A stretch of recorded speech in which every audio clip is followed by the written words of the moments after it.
Siz har kuni ichayotgan ko'k choyingiz yuragingizni qanday himoya qilishini bilarmidingiz?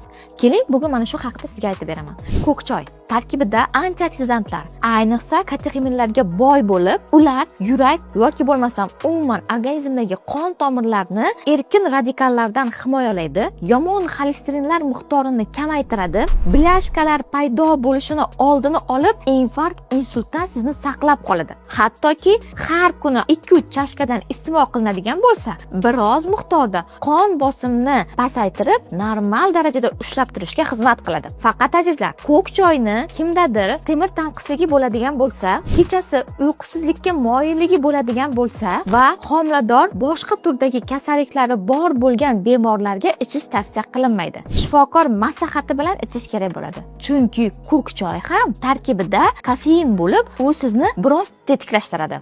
Mana shunday foydali ma'lumotlarni olishni xohlasangiz, menga obuna bo'lib, kuzatishda davom eting.